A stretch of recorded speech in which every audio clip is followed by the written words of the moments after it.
Definitely. And at Newcastle, Eddie Howe recently has been very critical of the way PSR rules are forcing the sales of young players.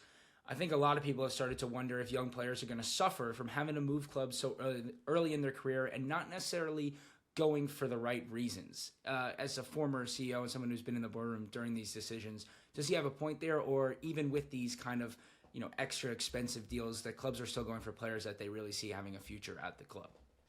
No, I think there's very much a genuine concern. I have a lot of sympathy for what Eddie Howe is trying to articulate. I think we've seen PSR. This is like an unintended consequence of PSR that's come out of this whole thing. And seeing youth players played as pawns now in the financial game, I think is wrong. I think you can have players from a very early age as part of your academy, and then suddenly the needs come just to balance the books, and they have to be sold rather than actually being brought through and blooded into the under 21s, then onto the first team. I think it's a shame, and I think it is wrong. And I think, as I say, it's an unintended consequence of PSR. I think PSR needs to be rethought completely.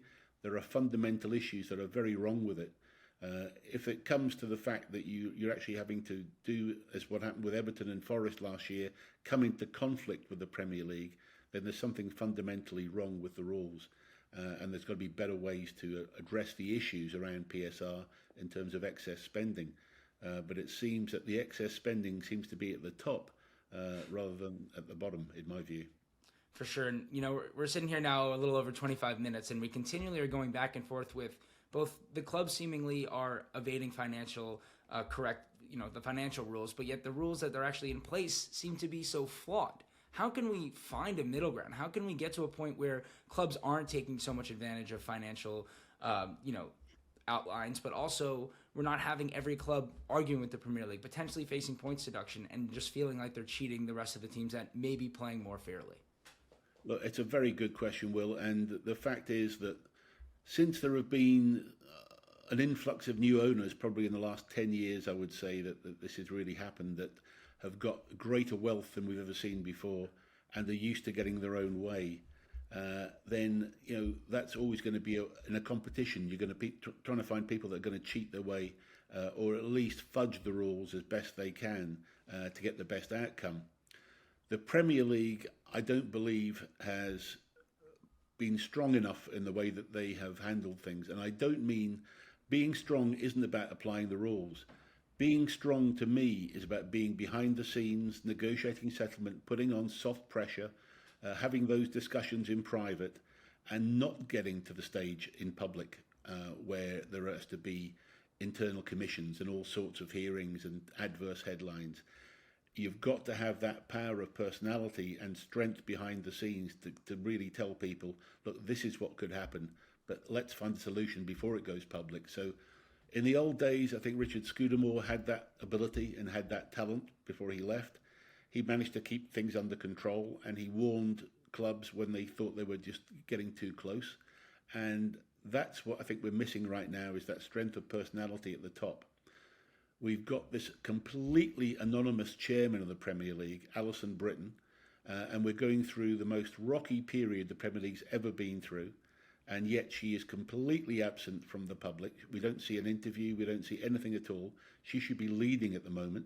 Richard Masters has been left as CEO to handle the whole issue, and I've said this many times, it just is not happening in terms of the ability to show strong leadership behind the scenes. And so a stronger rule book isn't always the right option, is what I'm saying. It's a case of not having to apply the rule book would be the way that should be the way forward. That's what strong organisations do, and the Premier League's got to get a grip and get this sorted. Now, if they can't do that behind the scenes, then certainly a lot of these rules have to be re-looked at and rewritten. There should be a period of consultation that it's put out for. We get some of the best brains, to look at these things, and we spend some time to get it right once and for all, rather than doing it on the run. So there's some big issues that I think has to be seen to. For sure. It sort of feels like going into the season, it's almost already tainted just with the threat of so many different points deductions, both at the Premier League, and it trickles down, obviously, to the Championship and the leagues below that. We've just seen so much financial instability in England in terms of the professional football, and it's, feels a little bit tainted and a little bit less enjoyment coming from what really is such a beautiful and important thing to obviously everybody and every fan. And hopefully the Premier League can figure this out. And I agree, it would be great to see it happen a little bit more in private, right? And so we're not every club doesn't seem to be at court and suing the Premier League and then appealing and just dragging it on forever. Absolutely. I mean, we're now seeing, more importantly, as to who are the KCs for clubs, who are their King's Counsels, who are their lawyers. It's like as big a signing now as the new left back. And that's wrong. And, having people like me speaking about things is also wrong. It should be about the sporting director and the manager. It should be about football.